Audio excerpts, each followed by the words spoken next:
Hey yo l'équipe, ravi de vous retrouver aujourd'hui pour cette nouvelle vidéo. Aujourd'hui on est sur un unboxing, même si j'ai passé la phase d'ouverture de colis, je vous présente directement l'espèce.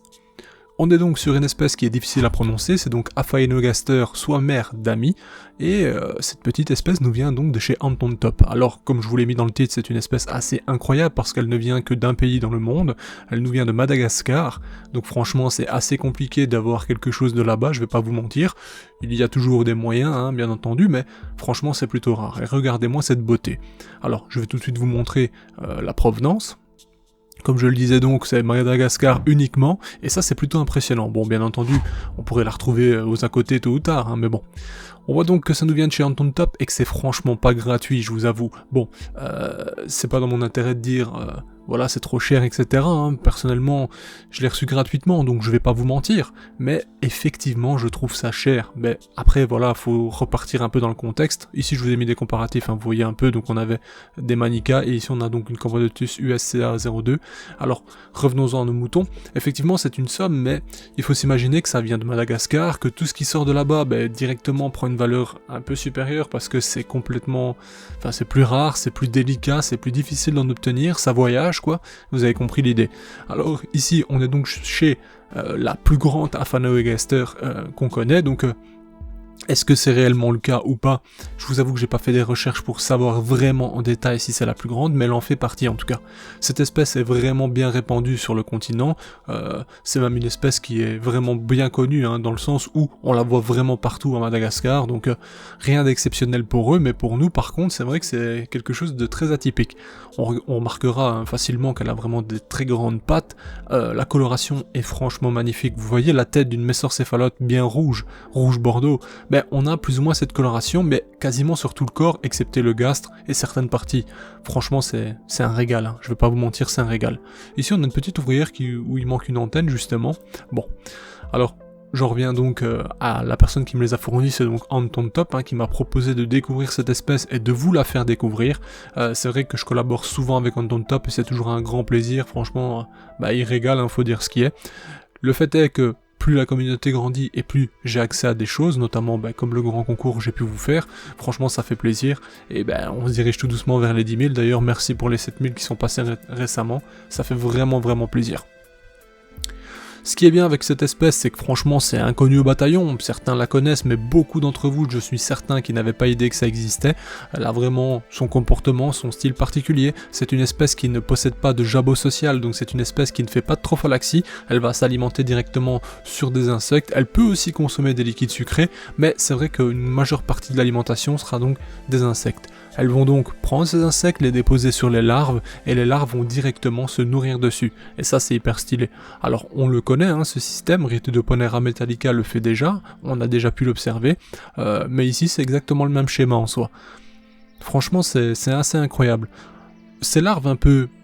Enfin, je vais même pas dire primitives parce que ce n'est pas le mot, mais ces larves comme ça qui se déplacent pour aller s'alimenter, je trouve ça fascinant. Franchement c'est même limite un peu flippant. J'ai hâte de pouvoir justement laisser gambader ces ouvrières dans un setup un peu plus grand. Actuellement elles sont dans un tube, j'ai changé le tube de transport quand même, hein. J'ai mis un tube propre, un peu plus large également, comme ça on peut vraiment les observer plus facilement et avec, je vais dire, plus d'aisance. On verra plus tard comment ça évoluera. Il y a pas mal d'interrogations pour ma part parce que bon, ici je les ai reçues donc dans ton top, aucun problème là-dessus. Elles ont voyagé en 2 jours, aucun souci, elles sont bien arrivées, pas de perte à signaler. Cependant le couvain, est-ce que c'est du couvain de la reine? Est-ce que celui-ci a été boosté? Enfin vous voyez, ça c'est toutes les interrogations que je me pose à chaque fois que je reçois une espèce, peu importe la provenance. Donc ça c'est voilà, c'est toujours mon interrogation, je me demande est-ce que c'est vraiment son couvain à cette reine? Est-ce que les ouvrières qui sont présentes sont pas boostées et sont vraiment ses premières naissances? Ah, vu la taille, j'en doute un peu. Maintenant, je n'ai pas vraiment de retour ni d'expérience sur l'espèce, donc je ne peux pas affirmer des choses, on va juste être dans la spéculation, on va patienter, et on verra hein, lorsque ça se développera, et est-ce qu'on aura une nouvelle ponte à la maison d'ici peu? Bonne question. Ça c'est toutes des choses... pour lesquelles je me méfie petit à petit en fait, hein. C'est des petites choses que je me mets en soi pour ne pas être déçu en fait, vous voyez. Comme ça, je me dis voilà, là je sais pas si elle va survivre, comment ça va se passer, comment ça va évoluer, est-ce qu'elle est fécondée vraiment. Alors je me mets toujours ces hésitations pour ne pas être déçu, tout simplement. Comme ça je me dis bon, tant que je n'ai pas vu une ponte à la maison, que j'ai pas vu cette ponte se développer jusqu'au stade des ouvrières, je crie pas gagner, je crie pas victoire, vous voyez l'idée. Ça peut paraître stupide, mais ça me permet au moins de garder la tête sur les épaules et de me dire que, bon, on sait jamais, faut être attentif et faire attention surtout de pas s'emballer trop vite. Mis à part ça, vous l'avez vu, hein, plus de 200 balles pour cette espèce, bon ben, différents sites les ont eu et les ont vendus à ce prix-là, c'est pas étonnant finalement, cependant c'est vrai que ça fait une somme pour une espèce qui est méconnue, on va pas se mentir. Après voilà, hein, vous savez, la rareté des fois, ça fait tout de suite que les prix montent quoi. Et la provenance aussi, la difficulté à sortir certaines choses, c'est vrai que ça peut faire grimper les prix. Maintenant, comme je le dis, c'est vrai que c'est atypique, hein. Faut laisser ce qui est. Personnellement, je n'ai pas d'espèce de ce style, aussi fine, avec une allure pareille, avec le gaz qui se recourbe en dessous d'elle, carrément, c'est... Enfin voilà, c'est très atypique. Hein. Et la coloration, franchement, ça, gros coup de cœur. Personnellement, quand on m'a proposé l'espèce, je m'attendais pas à ça, en fait. Je me suis dit, bon, franchement, je me dis, bon, ça m'emballe pas trop, en fait, parce que, je sais pas, ça m'a pas l'air fou. Mais au final, maintenant que je les ai, je trouve ça vraiment très très stylé. J'ai hâte de pouvoir les observer en très grand nombre, parce qu'ici c'est une petite fondation, donc on voit pas encore grand chose dans le comportement. Mais apparemment, elles sont très douées justement pour le recrutement, pour aller chercher des ressources en nature. Donc voilà, on va essayer de voir plus tard ce que ça dira dans une aire de chasse appropriée, etc. quoi. Enfin voilà, en tout cas, je les trouve vraiment canons et j'espère qu'elles vont vous régaler, ainsi que les images d'ailleurs. Hein. J'ai essayé de vous faire des plans assez sympas. Ce n'est pas toujours simple dans un tube avec un éclairage, etc. Des fois, ça peut être un peu galère, donc j'espère vraiment que ça va vous plaire. J'attends bien entendu vos retours en commentaire. Hein. Je sais que pour certains, vous allez faire des gros yeux en voyant le prix. Enfin, comme vous l'avez vu au début, vous allez vous dire « mais c'est incroyable de payer autant pour des fourmis ». Et je vous comprends totalement, mais comme j'expliquais récemment, en fait... Quand on commence l'élevage de fourmis, on se dit déjà que payer 50 € pour une fourmi, c'est déjà cher. On se dit, des fourmis, je les ramasse à terre, quoi. Pourquoi je payerais autant? Mais je comprends cette réflexion. Et après, on se rend compte qu'il y a des fourmis qui sont dans des pays où le billet d'avion déjà coûte 500 fois plus cher. Enfin, il y a plein de trucs comme ça. Et il y a plein d'éléments qui rentrent en jeu, notamment les risques sur le lieu où elles sont prises, par exemple. Et je parle pas de risques... je sais pas moi, de température de ci de là. Je parle des risques parce que c'est des zones où il y a potentiellement des braconniers, où il y a des... Enfin, vous voyez un peu l'idée? Il y a des pays où on peut pas se rendre comme on veut, vous voyez? Donc, lorsqu'il y a des espèces qui viennent de ces pays-là, tout de suite, ça prend, je veux dire, des dimensions différentes. Ici, Madagascar, certes, c'est pas encore un pays à risque dans ce style-là, on va dire, mais ça reste quelque chose de très unique. Ça prend tout de suite une envergure différente. Voilà, c'est comme ça. Maintenant, comme on disait aussi, hein, libre à chacun, si vous avez les moyens, de dépenser des sommes comme vous le souhaitez pour des choses qui vous feront plaisir après. Ça, c'est vraiment, ça regarde chaque personne. Hein. J'ai déjà mis moi aussi des sommes assez folles, on va dire, pour des fourmis. Hein. Même si, je le répète, quand vous commencez, vous allez vous dire je vais pas mettre autant, je suis fou, quoi. Au final, quand on est pris de passion, je vous assure qu'il n'y a plus trop de limites.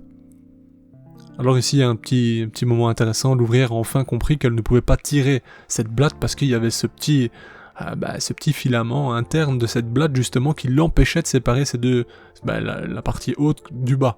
Et c'est pour ça qu'elle n'arrivait pas à le tirer. Elle l'a compris et on voit qu'elle fait tout un mouvement de rotation pour justement sectionner cette partie qui l'empêche de déplacer justement cette blatte pour alimenter les larves. Alors par la suite elle va le faire, hein, mais malheureusement elles ne se sont pas ruées dessus. Effectivement j'ai nourri ce petit couvain il y a 2 jours maintenant, et je pense qu'elle n'avait pas faim spécialement, donc il y avait quelques larves occupées dessus tout de même, hein, mais c'était pas comme la premier nourrissage que j'ai pu faire, vous voyez, donc c'était pas si impressionnant, donc on le verra dans une prochaine vidéo tout simplement, et pourquoi pas dédier une vidéo à ça d'ailleurs, cette méthode et cette façon de s'alimenter qui est assez impressionnante mine de rien.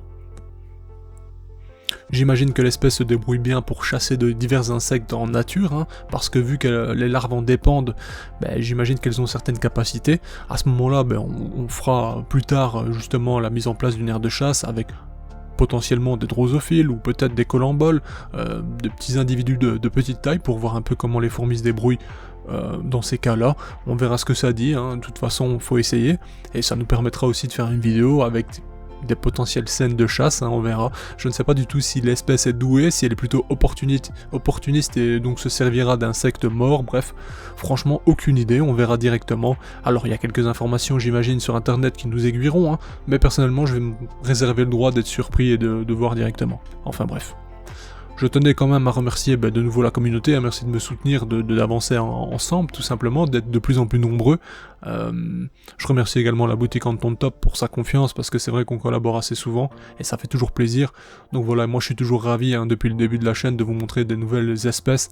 Avant même que je reçoive les choses gratuitement, je le faisais déjà, et j'espère que ça va continuer longtemps, parce que c'est toujours un régal de pouvoir vous présenter des nouveautés tout simplement, et de moi-même en découvrir, sachant qu'en les filmant de cette façon, on s'aperçoit d'un monde bien différent de ce qu'on peut voir sans macro quoi. Enfin voilà, je vous dis à bientôt l'équipe, merci d'avoir regardé cette vidéo, j'attends vos commentaires avec impatience, bye.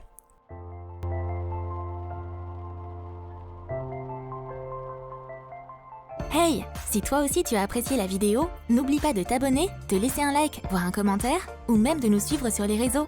Merci et à bientôt l'équipe.